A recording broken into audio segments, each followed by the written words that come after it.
straight away. So, we got the motorbike, no sign of the rider. What more do we know about the hostages? 4 bank cashiers and some old bloke who was in there already. Manager was at lunch. Any details on the weapon? Small caliber, maybe a revolver. Right, time you made contact. Leave it! I told you, stay still! I can't see them. Answer it! Go on, just do it!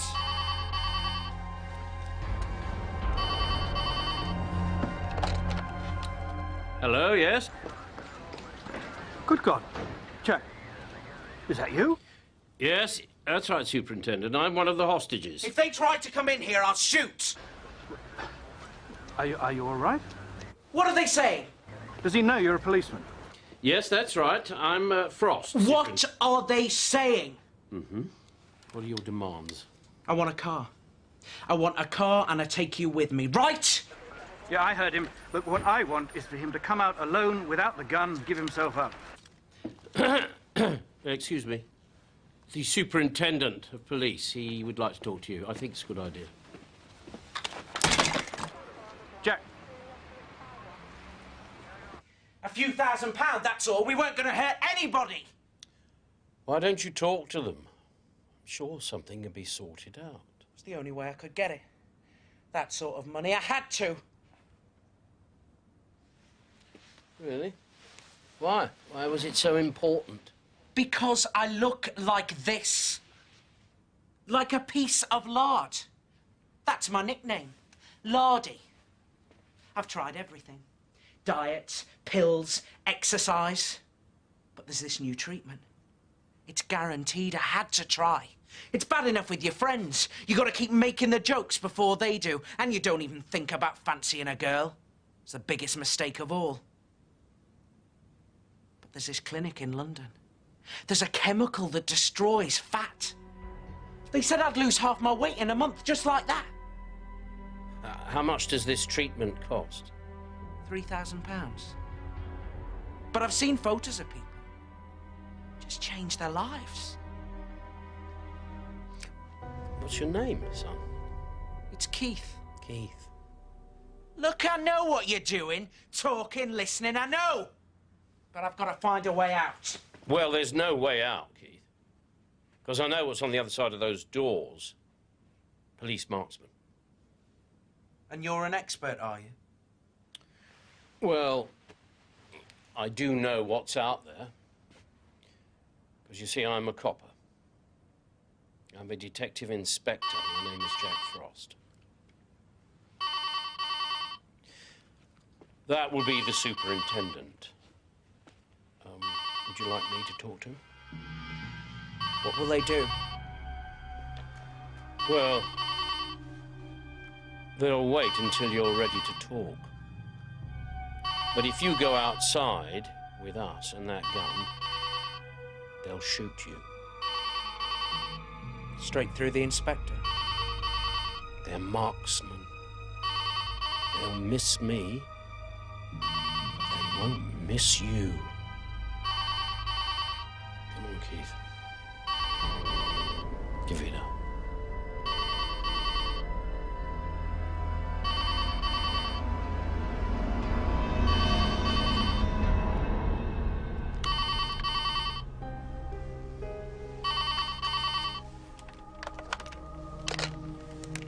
Superintendent, I have the gun. The lad's coming out.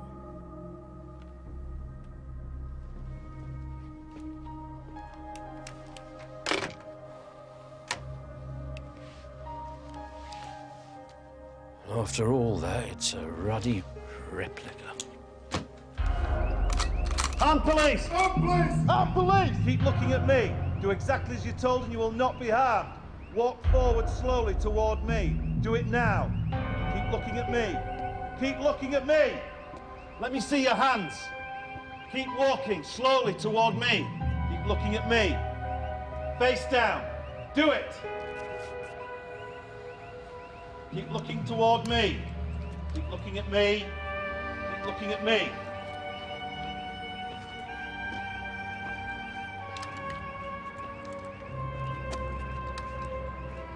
spread everything you've got and don't move a muscle, fat boy.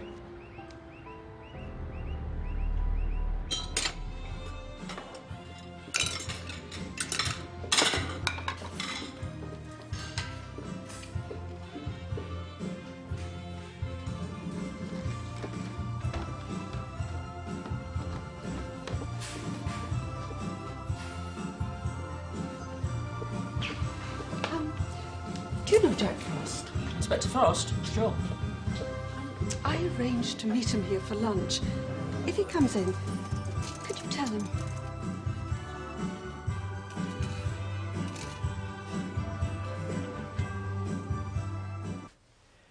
Well, are you all right? Yes, no, I'm fine, sir, fine, thank you. It was only a replica, wasn't it? Yes, well, you want to know that. Well, I suppose Detective Superintendent Finley's been beating your ear again, has he? Well, yes, Jack. He and I, we'd both like to know what's happening with his detective inspector, Newcomb. And I need details, Jack. Well, I believe that Newcomb planted the gun that killed D.C. Fox on the car thieves. Now, he says that he got the gun from Mrs. Fox after it went off by accident when she struggled with her husband. Now, of course, she denies that. And what have you got from Rycroft and Madikani? Oh, well, I think they're in the clear. I don't believe that they're involved in the murder. But on balance, I think that Rycroft and Madikani didn't even know D.C. Fox. So it's no good Larry Finley jumping up and down saying he's got to interview them about the car thefts. I mean, they've been talking to the man who tried to fit them up with murder. I mean, what is a bunch of good lawyers going to do with that? Yes. Who? Thank you. Well, Jack, I think you better look at your evidence again. Miss Madikani is in the interview room with her solicitor. She wants to talk to you. She wants to confess. I'm acting on my solicitor's advice. Right, well, I understand that you wish to make a statement regarding the death of Detective Constable Fox. No, I don't. Then what the hell are we doing here? My client wishes to make a voluntary statement concerning her involvement in the buying and transportation of cars. She is prepared to admit... I'm not interested in car theft. That's down to the Regional Crime Squad. I'm investigating the death of a police officer, as you well know. I do note that the only questions that my client has been asked so far refer to the death of a detective constable. Since Ms. Madikani knows nothing about that, I hope you don't intend to stop her making a statement about matters which do relate directly to her arrest. Well, she can do what she likes. As long as it doesn't involve wasting my time.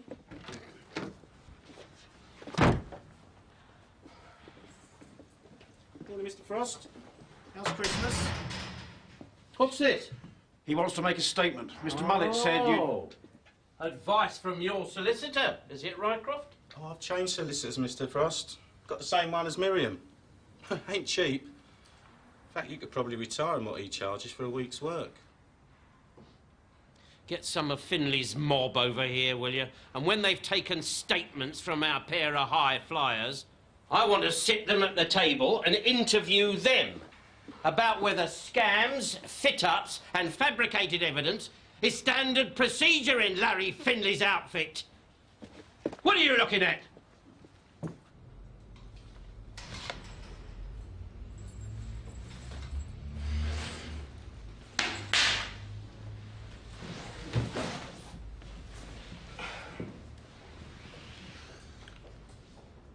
Look, Mark Newton's been my number 2 for 6 years. I mean, I was best man at his wedding.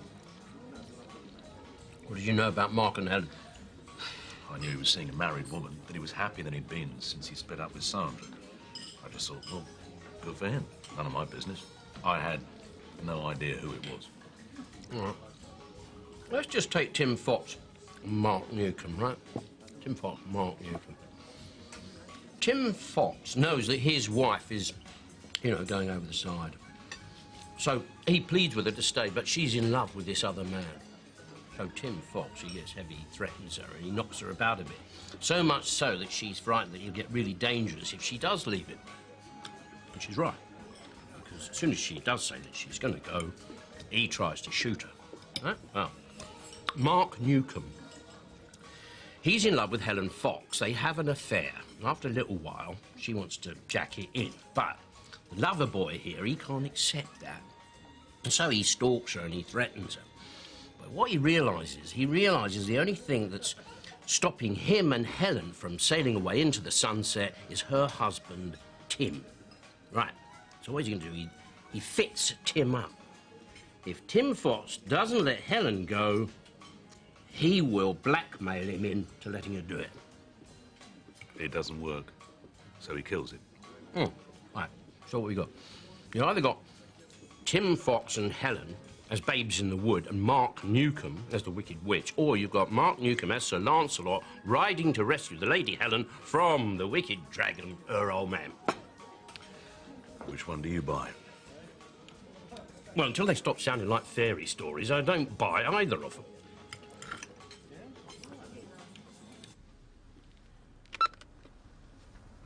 You have one message.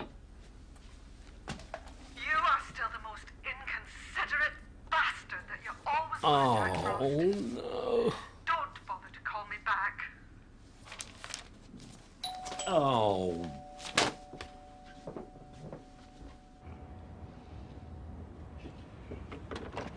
Yes, Shirley, I'm Don't. I just saw it on the news. You are all right? Yes, I'm fine, thank you. Yeah, no, absolutely. Now, I knew you wouldn't have had a decent Christmas dinner over the holidays. So here it is. Turkey, chestnut stuffing, all the trimmings, and a Christmas pudding. Just needs heating. You haven't eaten, have you? Oh. Why didn't you tell me straight away? I don't know. I mean, I would have been all right if I hadn't had Larry Fiddley's Rogan Josh. You needn't have pretended, Jack. I've given up walking out in high dudgeon. No one ever came to drag me back. When we stopped seeing each other, I said a lot of things. Don't seem to matter very much now. No, most of them were true. I didn't give you very much back, did I? Oh, you gave what you gave. You never lied to me about that. I pretended I wasn't asking anything of you, but I was. Whatever I said then, I didn't really want to believe that the job came first. Yes, well, job came first, all right. I wonder how many things I've screwed up in my life. Start with my marriage and my wife's illness. Oh, come on, Jack. I knew you then. You did everything you could do for her. No, everything I had to, not quite the same thing.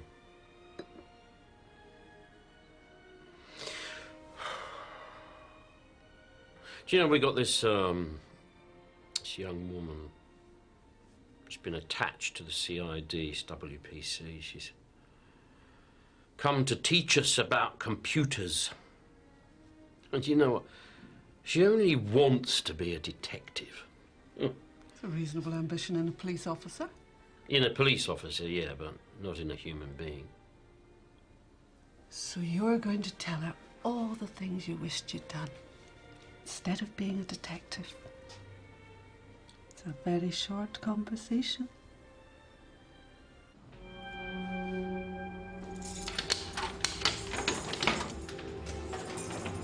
Inspector Frost wants to talk to you.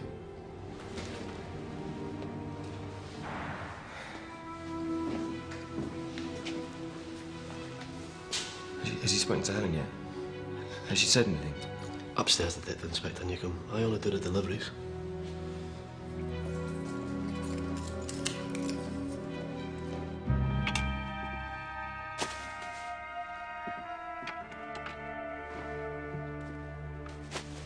About this money in his building society I told account. you we needed to get Tim into a corner to make him back off, so Helen could leave him and get on with her life.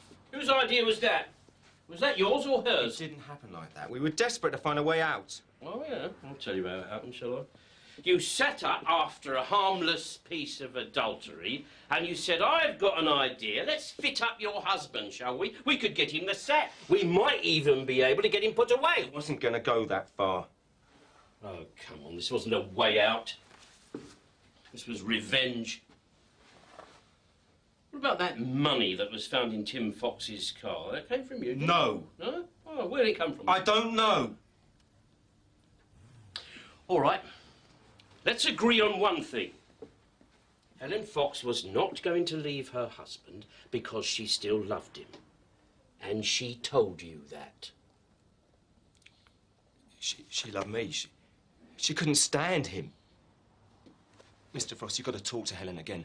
Tell her it'll be self-defence. I know when she understands that, she'll tell you.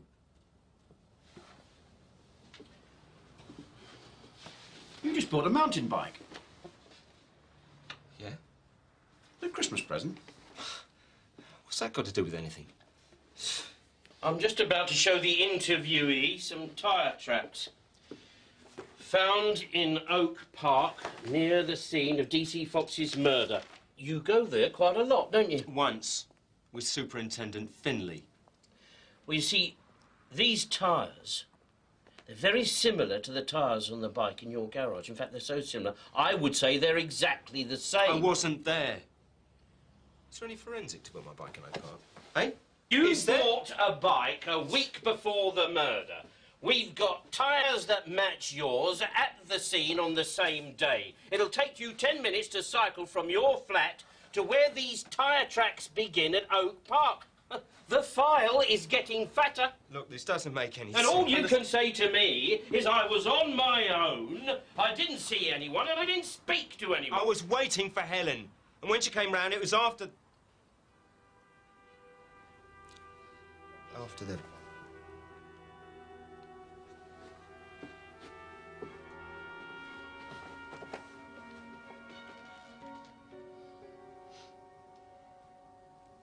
Helen Fox said she didn't go out that day.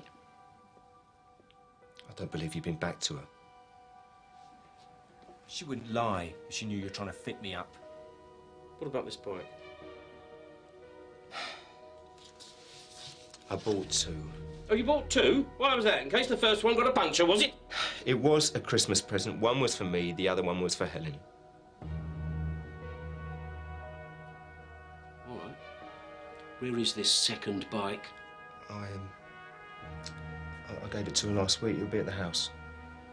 Jack, talk to her. If she admits she shot Tim when he was trying to kill her, no one will put her away now. Make her understand that. Please!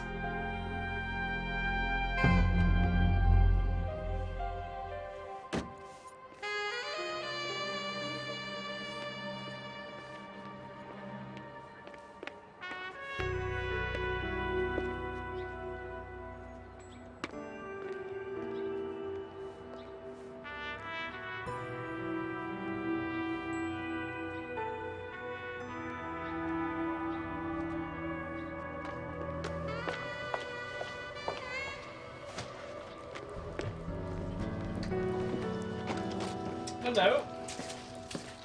Bit early for 12th night, isn't it? Oh, there's so much stuff. I don't know, I suppose I'm looking for things to do. Have you got a mountain bike? It's a peculiar question. Last time I had a bike, I was 13.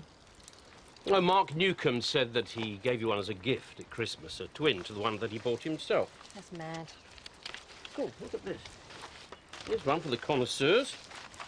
Swindon Town v Charlton Athletic.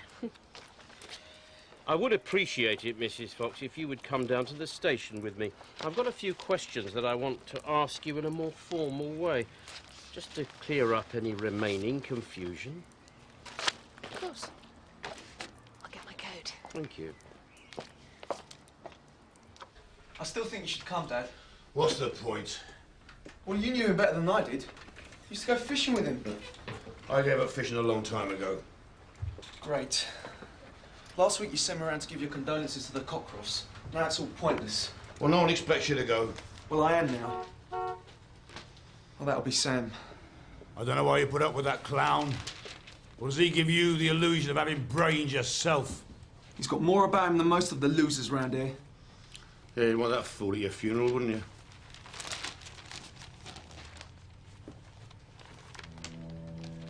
You know, it's a good job you're not going, Dad. The shock might be too much for some people. I mean, a number of times they see you outside this house. Half of them probably think you're dead already.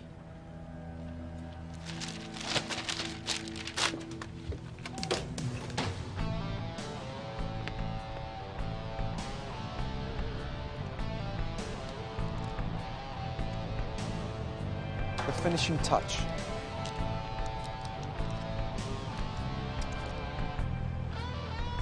Ready, Mr. Orange? Cool, Mr. Pink.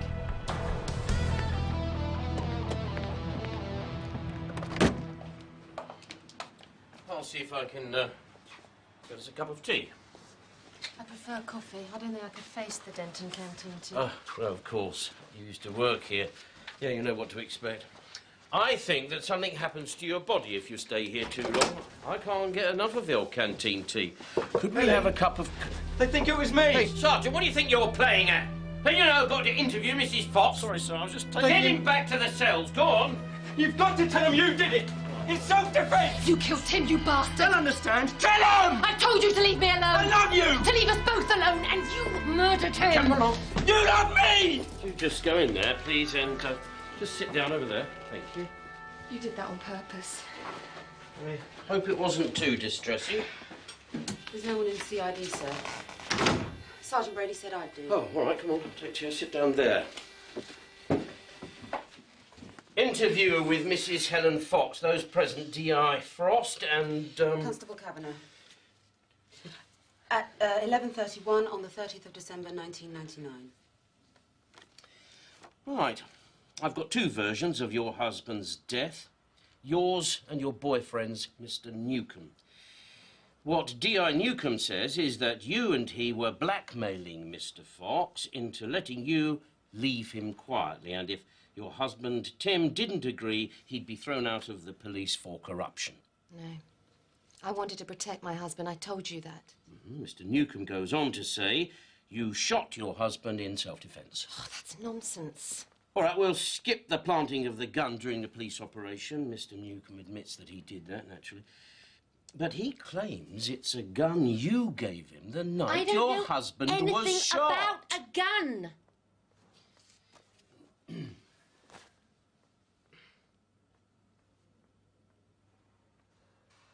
What about these his and her bikes? There were no bikes. Oh, yes, there were. There were two. Oh, I've seen Mr. Newcomb's receipt. I wouldn't have accepted anything from him. We weren't even talking by then.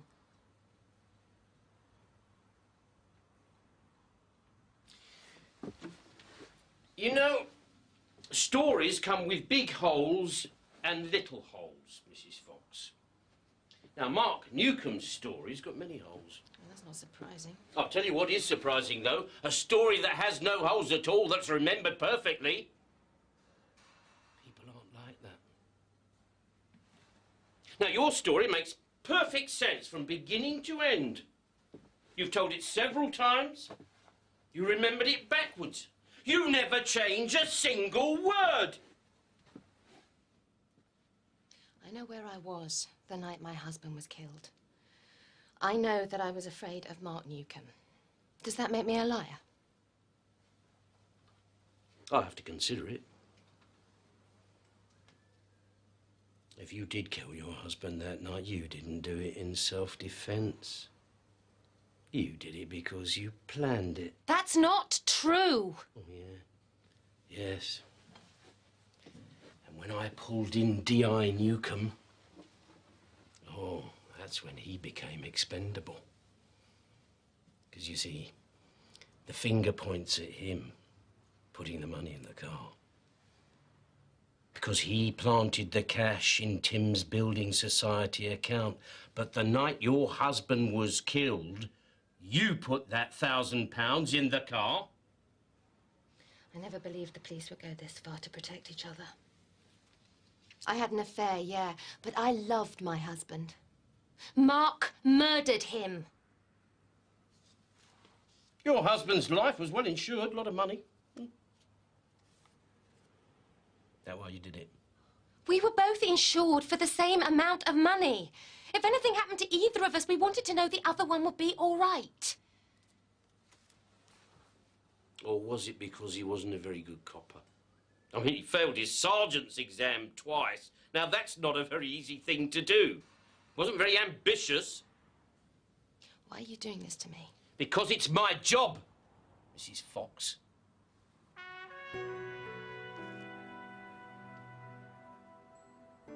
All right. You can go home now. I'll arrange for someone to take you. Please don't bother. Interview ended at 11:33.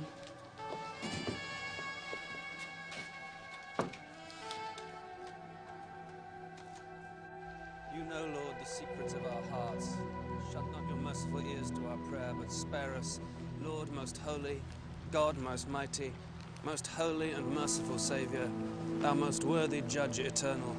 Suffer us not at our final hour for any pains of death to fall from thee. Bless the Lord, my soul.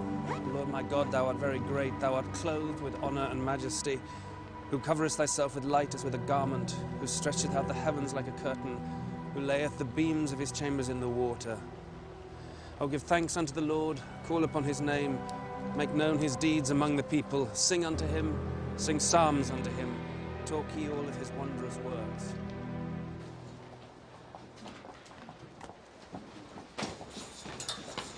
To the cold silence of disapproval, Constable. You think she did it? I don't know. Maybe Newcomb did. I'm floundering, all right? But what I am doing is turning up the heat to see if I can start a fire. It's an old CID technique. There's no computer program for it. Listen. She is not right. And Newcomb is just a little bit righter. Not a lot, but just a bit. All right, come on then. What do you think? You've got no evidence against her and she knows it. If she's guilty, she's not going to put her hands up just because you shout at her. I didn't shout at her. Close enough. All right. Maybe I did. Maybe I ought to lean on her a bit harder. Bully her a bit more. You see, what we deal with is unpleasant. And sometimes you have to take hold of what is unpleasant inside you and use it. Now, if you can't do that... I'm sure I could learn, sir. I've met my fair share of unpleasant detectives.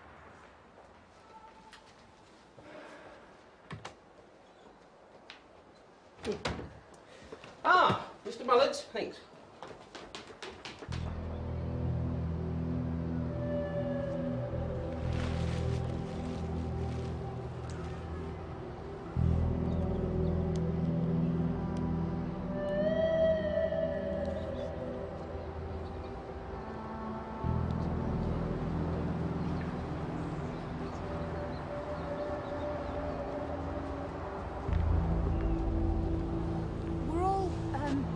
Going to the house. I don't know if you... Ray and I, we got to get back to work. Oh. Your family's not in Denton? Hertfordshire. But they're up in Scotland now. My sister lives there. You seen them over the holidays? I couldn't stand all that. Mince pies and long walks, longer arguments. Baby's throwing up. And car's going. Coming, Sally. I don't know if sometime over New Year, if you want a drink or maybe... Let's do that. I'll see you.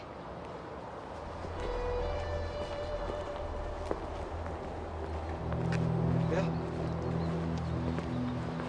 So, what was all that with Anne Moore? We're going to have a drink. See? What did I tell you? That's Sally Wainwright. I could do her a favour. The way she was looking at me across that coffin. Positively indecent. She thought we were a couple of prats. Oh, Sammy. When are you going to learn? She just doesn't appreciate a quality product when she sees it. I'll just have to teach her a lesson, won't I?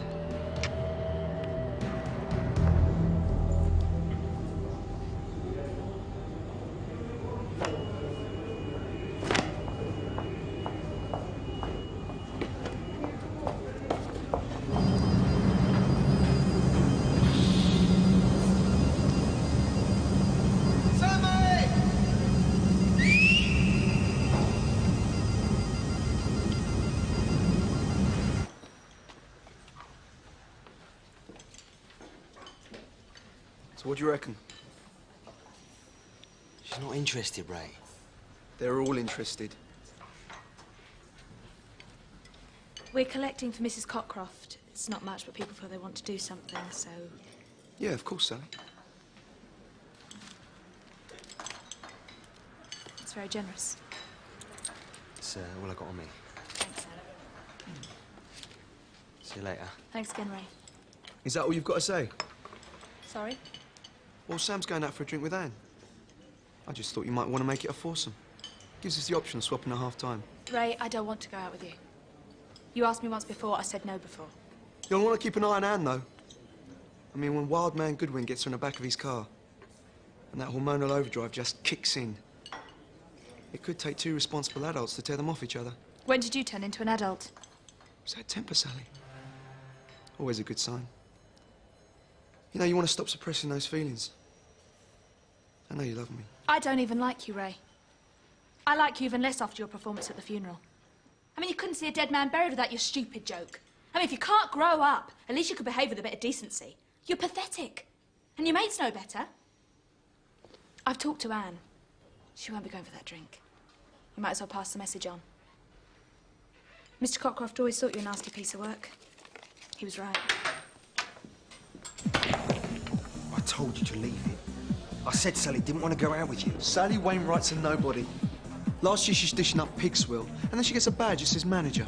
And what? Suddenly she's better than anyone else? She's a dumb bitch. It wasn't Sally I was asking out. They're mates. And now you know Anne's a dumb bitch too. I doubt she screws to your second date. Think of the money I saved you. Who the hell does she think she is? Slagging me off like that. Forget it. I don't think so. That Sally Wainwright wants to take him down a peg or two. Who, by you? Don't make me laugh. Don't exactly scare her, Sammy. Well, maybe she should think again.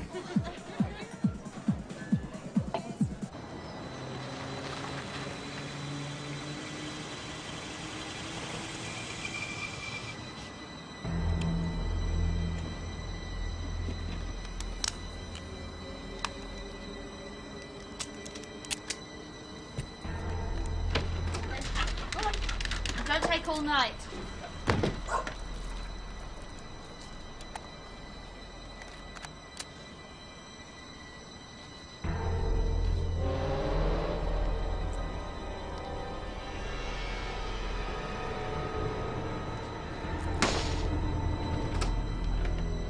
Trix, come on. Trixie, come on. What are you doing? Trixie? Trix?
So where'd you disappear to last night?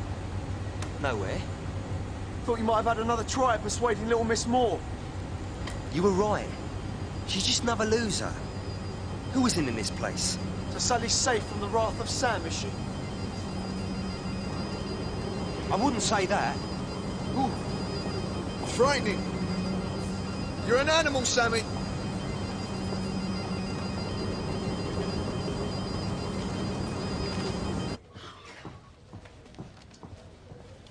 Oh, morning. I would like the body back. I know it's the sort of thing you'd probably dump or put in an incinerator, but... No, of course not. No. We'll get it back to you. Oh, thank you All very right. much. Bye-bye. What was all that? I seem to have missed the memo saying we shouldn't give bodies back to the nearest and dearest unless they make a special request. It's her dog, sir. It got shot. Oh, yeah? Where? In her back garden, just outside Denton. She works at the power station. Will it tie in with Sergeant Brady's cats, do you reckon? Well, it's the same area. Another random shooting of a pet. Let's see, does that young lady have, any ideas? She assumes it's kids. Doesn't sound like kids to me. If they did, they didn't get the rifle from Father Christmas. I tell you what, Susan Kavanagh is making a file on all this on her computer. Tell her to shove the dog in, eh? At least we'll have everything in a decent order.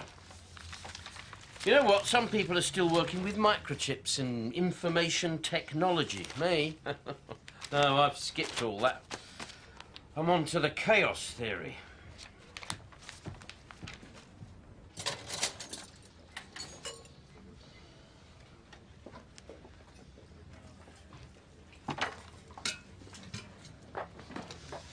Now, that's what I like to see, a man who knows how to enjoy himself.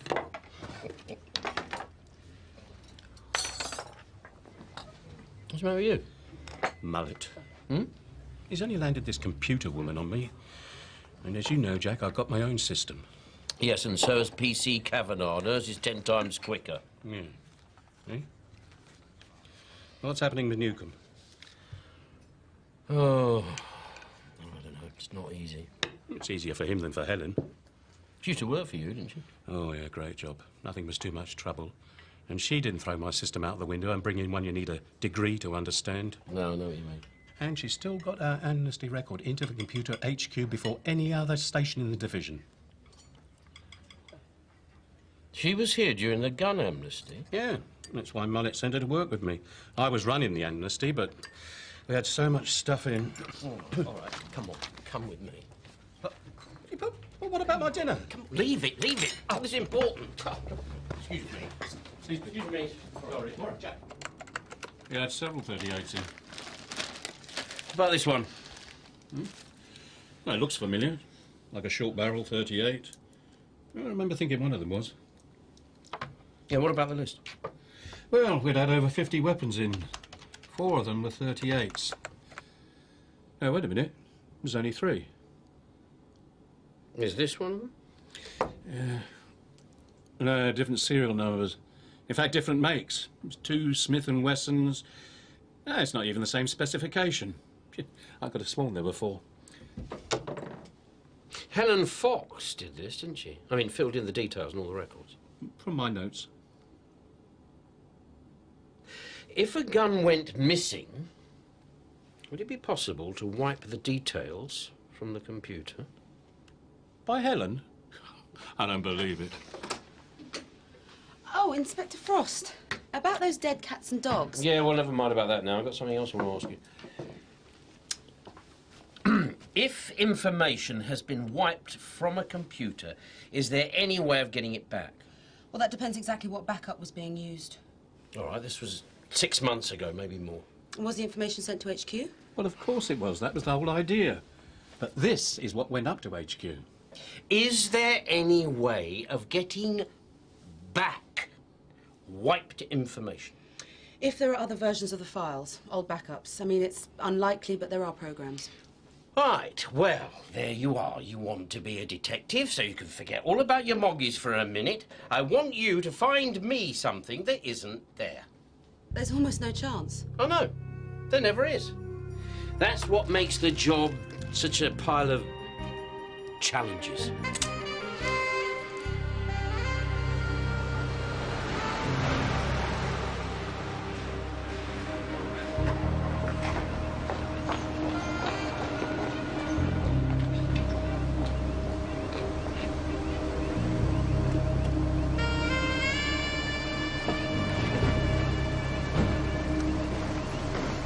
Well, it's going to be a long haul, Miss Madikani, no matter how much you pay your lawyers. Are you a betting man, Mr. Frost? No. Wise. You couldn't afford to lose. I send you a postcard from Barbados. Oh, yeah.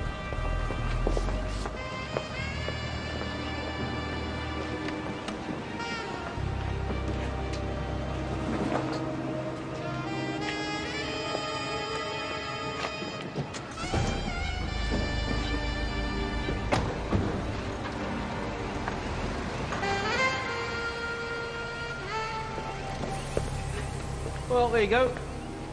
All yours. Remember I told my squad I didn't want your investigation screwing up this operation? Well, yeah, something along those lines, so... Yeah, well, now there's every chance that Madikani and Rycroft's statements aren't worth the paper they're written on. They'll be claiming they made them under duress when they were being set up for murdering a copper with a gun planted on them by another copper. Well, that won't get them far, will it? Maybe, with the right lawyers. Tainted evidence. And it could taint everything else we come up with. You could even end up being called as a witness for the defence. Well, you always said it didn't smell right, didn't you? Yeah. Well, now it stinks. Thanks a bunch. That's all right. It wasn't me who decided that they'd killed Tim Fox. I was only doing the spade work. Like you asked me to, sir.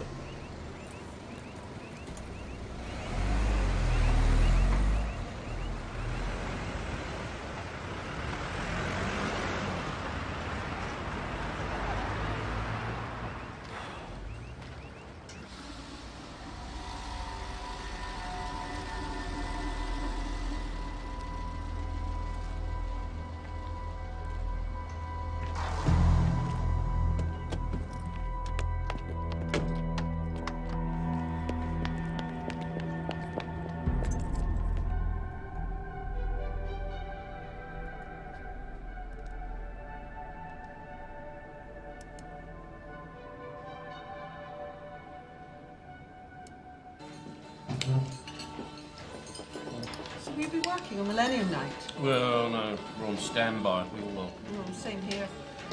Yes, just in case the old Millennium Bug strikes and causes anarchy and chaos to the streets of Denton, Superintendent Mullet and I will be there to save the day. I guess I'm like you. If I wasn't on standby, I'd be volunteering. I know. So would I. Breaking a habit of a lifetime. Jack, if you could, you would move into Denton Police Station. Ah, no. See, I read about this trip to India. Watch the Millennium Dawn over the Taj Mahal. £25,000. I was going to book it, but, you know, I was a bit late. Well, with all the usual provisos about you getting called away, New Year's Eve, as you've missed out on the Taj Mahal, how's about a tikka masala at the Golden Curry? All right, you're on. It's only about 24,995 quid cheaper. But what about the dawning over Denton?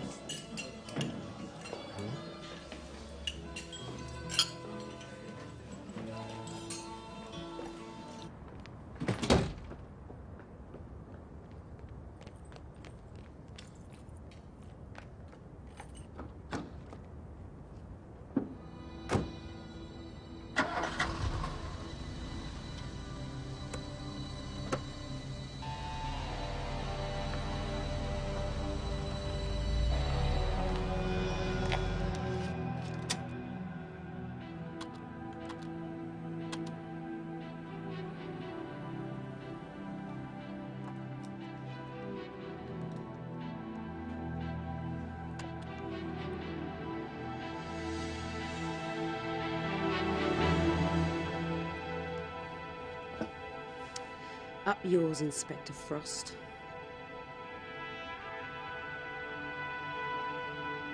And then this area of high pressure will move slowly south, bringing icy patches to many roads, particularly in sheltered areas. It'll be a clear night with light winds, and it'll feel bitterly cold.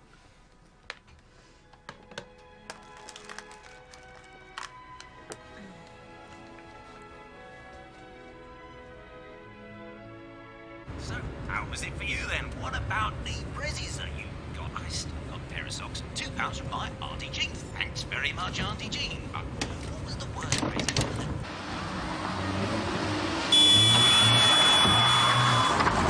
Everyone said he's an Arsenal fan now, Shirley. How well do you know him?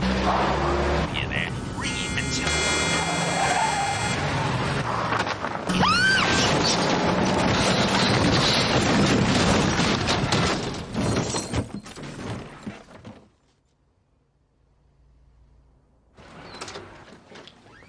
Ah, I want that mountain bike that Helen Fox dumped.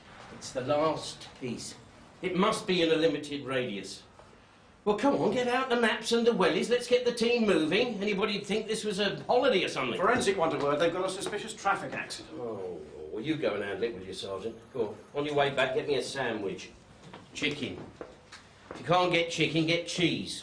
If you can't get cheese, just go out and buy some. I want that mountain bike. Go on. Oi, by the way, have you seen Susan Kavanagh? Not today, sir, no. Oh, all right. If you do, tell her I owe her a drink. And she can have a splash of lime in a lager. Go on, off you go.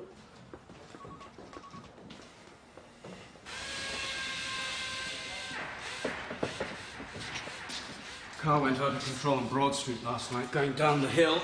Woman's in a coma. Had she been drinking? Apparently not. She was on her way to a party. It's an old car, it's not well maintained, and the brakes failed.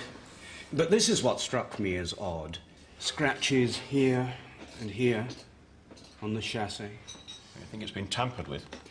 It looks like something's been dragged across the cables recently. Sharp teeth, hacksaw, possibly. Now, the cut on this piece of cable is too clean to have happened naturally. I don't think this was an accident. Do you know who she was? Sally Wainwright, Fairview Road. I know her. She came in to see me yesterday. Somebody shot her dog. Look what's been happening around Kymington in the last 6 months. Person or persons unknown killing cats. Nasty, vicious, random. Then several burglaries. Not a lot taken, but a lot of damage done. Now, I reckon that's what it's all about. Next, Sally Wainwright. Her dog gets shot, 2 bullets, same as the cat's. Next morning she goes out, someone's fiddled with the brakes. Car goes out of control, she ends up in hospital. She's in a coma. Might even die. And you think that was the intention? Yes. Sally Wainwright was targeted. That means there must be a motive.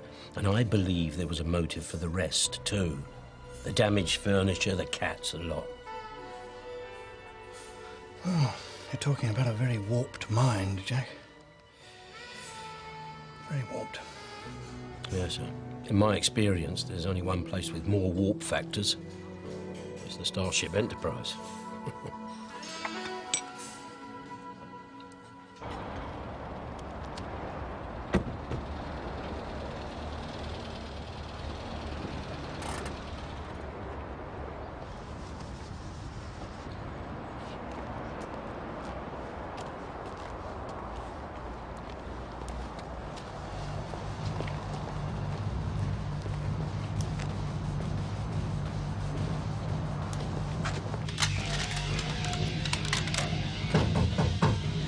Is that bastard complaining about the noise again? Haven't called you about the bloody music, have they?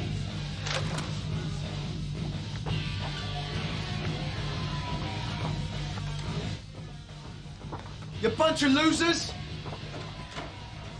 Hello, it's just a routine call, sir. Are you Mr. S. Goodwin, the holder of a license for a .22 rifle?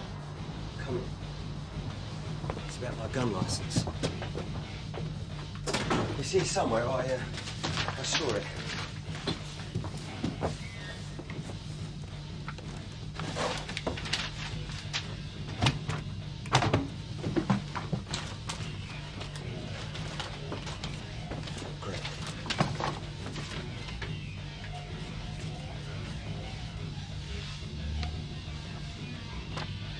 What do you use the rifle for? Rabbits, I've got an allotment. No one knows why. I've never seen him produce a vegetable off it. Well, I would like to see the weapon. I just need to establish that it matches the serial number I've got here. And I may need to take it in for tests, just to eliminate it from the inquiries. It's like I said, I keep it at the allotment in the shed. That doesn't sound very secure.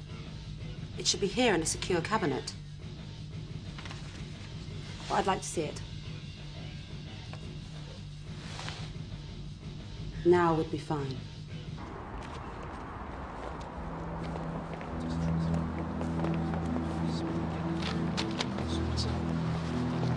Sam will drive down, you follow, all right? You're not going to do him just because he doesn't keep the rifle in the flat. I mean, not with New Year's Eve and all that. I'll be right behind you.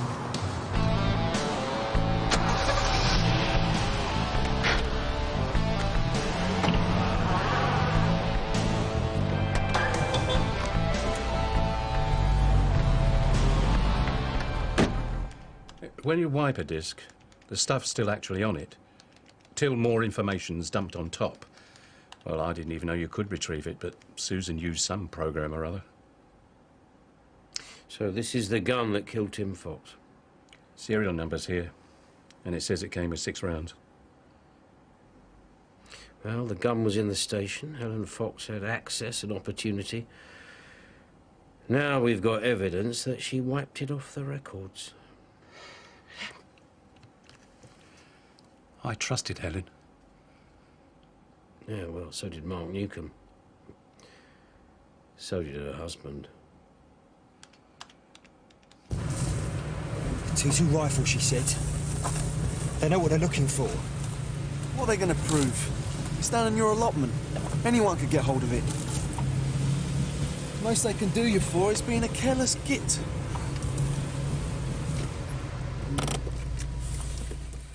Ray, I didn't say about Sally's dog. What are you talking about? I said I was going to take Sally down a peg. I was going to tell you, like with the cats and doing over the houses when people pissed us off.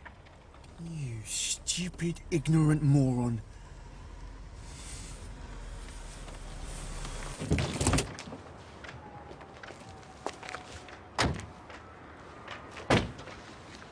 That's where Sam meditates.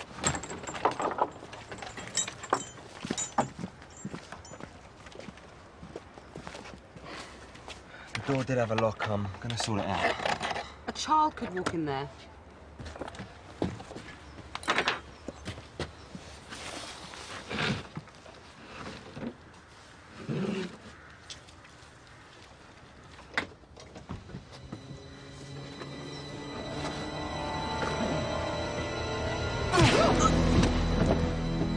Dave, what the hell are you doing? I'm cleaning up your mess. And if you don't want to join her, you better give me a hand to get rid of her.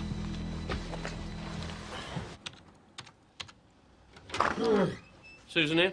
No, she's in CID, isn't she? No. Doesn't she realise that skiving is a privilege reserved for just inspectors and She's those... not skiving. She's still working on that other job you gave her. What other job? Dead cats and dogs. Well, there was forensic on the bullet in the dead dog. She mapped licences for 22 rifles, came up with a few dozen names and addresses, right area, and went off to check with the licence holders. Where is this list? It'll be on her laptop. Well, get it printed fast. If we don't stop her, she could be checking up on a murderer.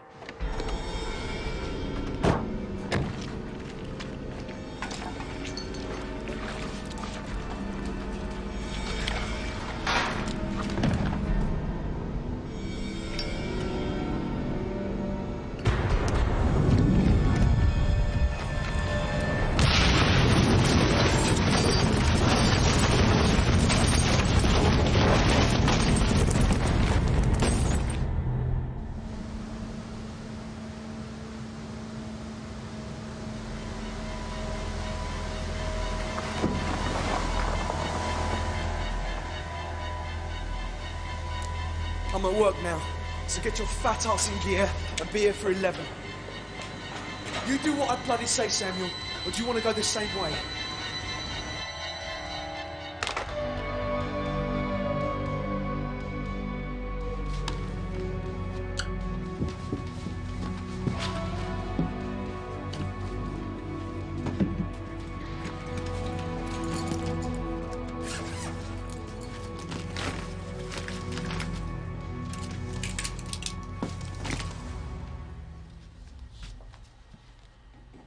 Not your fault, Jack. She's done exactly what I would have done if I were in her shoes. He's gone out to prove that she could hack it. And I was the one that wound her up to it. What's this? Susan's list. Trouble is, there's too much information here. Need to filter some of it out. We've got every crime where a pet's even been mentioned, right down to a burglary where a fish tank got broken. What's that? Say that again. A burglar smashed some bloke's fish tank. I suppose the fish died, that's why it's on the list. Cockcroft. Hugh Cockcroft. Yeah, that's right. He had the accident at the power station. It was a burglary, do you remember? Nothing much was taken. Next thing we knew, he'd fallen into 100 tons of nutty slack and broken his neck. Maybe the link isn't pets, but power station. I want you to think back the last few days that your father was alive. How do you mean? Well, you work at the power station too, you know. Was there anyone he had an upset with? Eh? Doesn't matter how insignificant. Well, why? What do you think someone was behind it? No, look, it could be very important. It's just that it could be that it wasn't an accident. Now, don't think too much about it. Anything you can remember. Oh, there was a security man, Jim Spence. He had a go at Dad for parking his car in the supervisor's place. All right. Yeah, go on. And there was Ray English and Sam Goodwin, I suppose. I mean, it wasn't... Yeah, go on. Well, Ray was pestering me about going out with him. Dad heard some remark. Well, you know, just the way blokes talk about girls. Dad told Ray to stay away from me. I didn't want him doing things like that. You know, it was embarrassing. Sally Wainwright, did she know this, English and Goodwin? Yeah, of course. She didn't like them. Mr. Frost, I think... Well, I know. Sam asked me out the other day. I was going to, but... Yes, go on. Sally said that they were trouble, drugs even, so I called it off. But Sam got really angry. Not with me, with Sally. The things he said about her, but... I can't believe he wouldn't.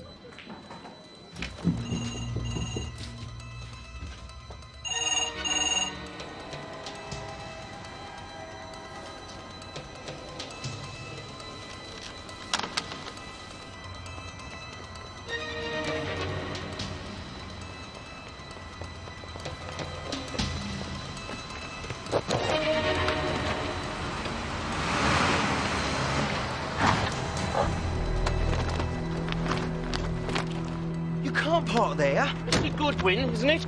Can you move? I'm going out. Going away, more like. Just a minute. My name is Frost, Detective Inspector Frost, and what I want from you is... Where is Constable Kavanagh? You can't just... I can just do anything I like, anything at all. I know all about Sally Wainwright. What I want to know is, where is Susan Kavanagh? And I want to know now.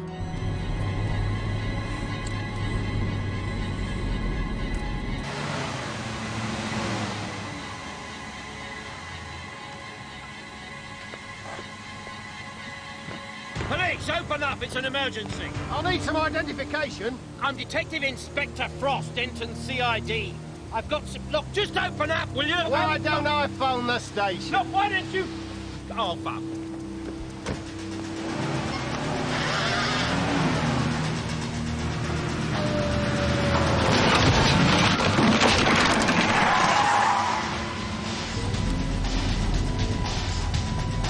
All right, come on, which one is it? Down the end on the left. You better be right.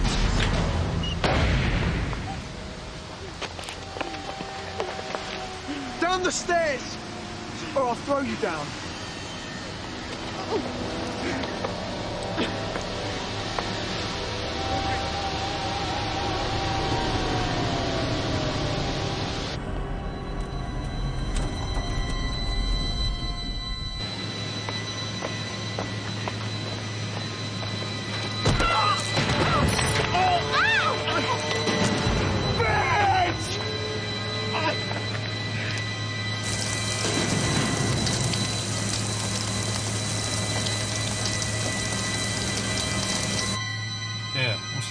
Who's that? I don't know. That's your mate. Well, I couldn't see. Dad, give us your wrist.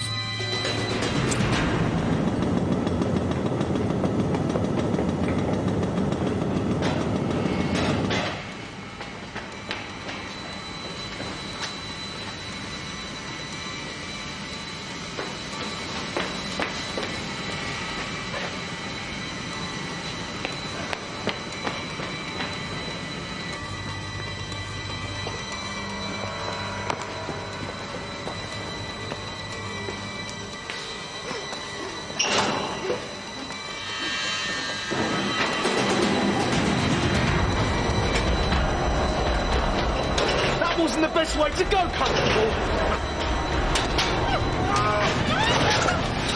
You pissed me off, you know that? Police! Give it up, English!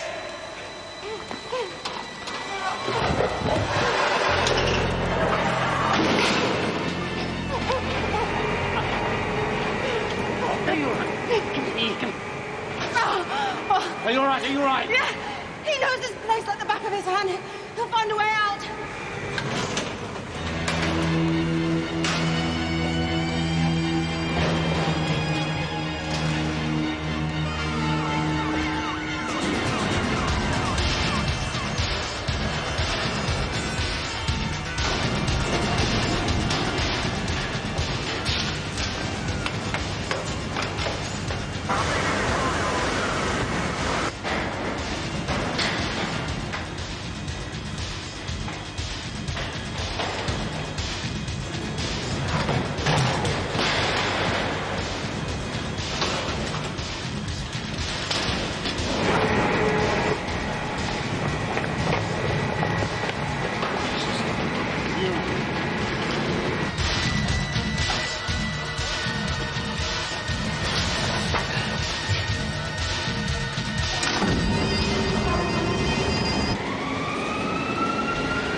I'm sorry, George.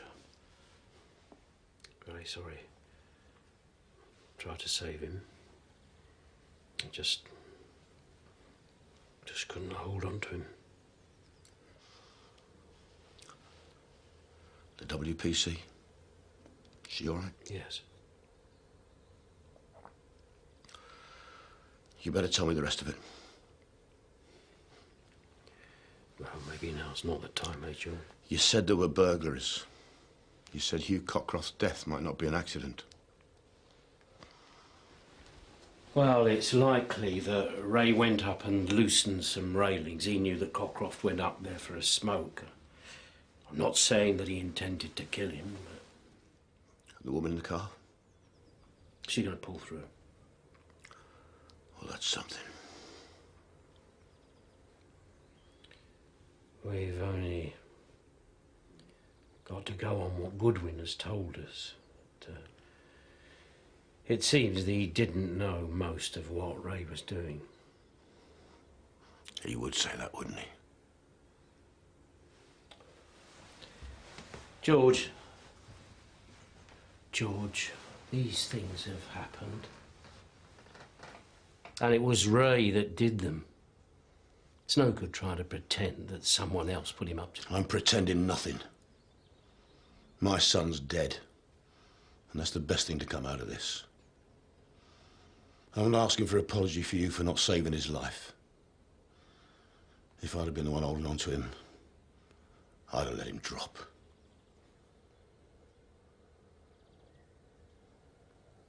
Didn't you ever get a sense that anything was wrong? You mean I should have guessed my son was barking mad? Till this happened, I was a policeman, not a bloody psychiatrist. Anyway, it doesn't matter.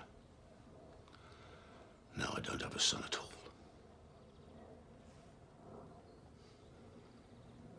Yeah, there was something wrong, wasn't there? All the time.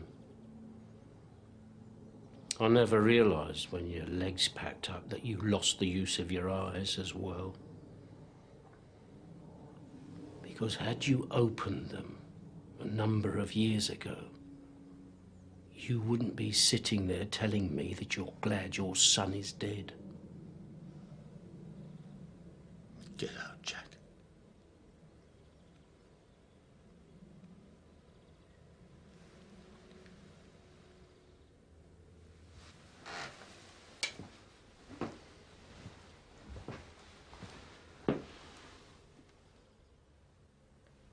Still sorry I didn't save him.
By the way, we found your mountain bike where you dumped it.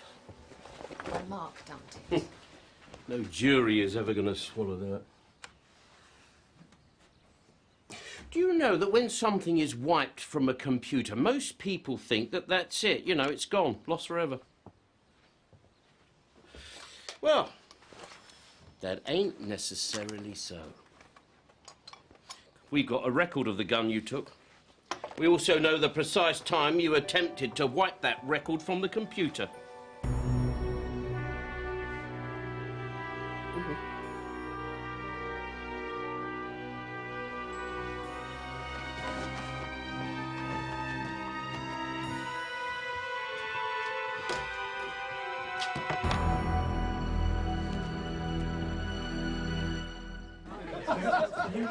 No, I'm really all right, sir.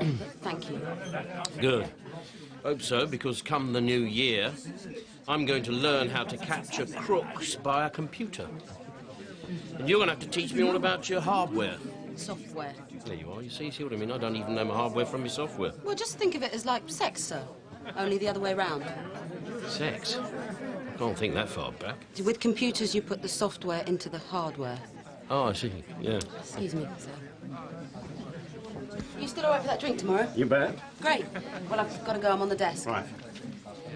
Excuse me. Oh, thank you, sir. Oh, not at all, no. Happy New Year. You teaching now, are you? How to become a detective? Might be. Dear, oh dear. Thank you very much, sir.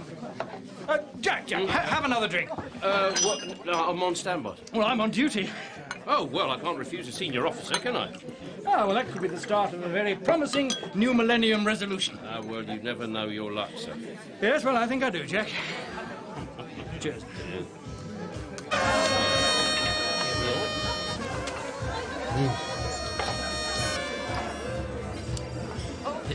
Oh, no. I think it's mine, Jack. Yes, you're right. Superintendent Mullet wouldn't phone me until I was in the middle of the meal. Hello? Yes? Yes, I see. I'm on my way. There's a problem in maternity. It's going to be a difficult cesarean. I've got to go. I believe this. You've beaten me to it. Well, at least I won't starve.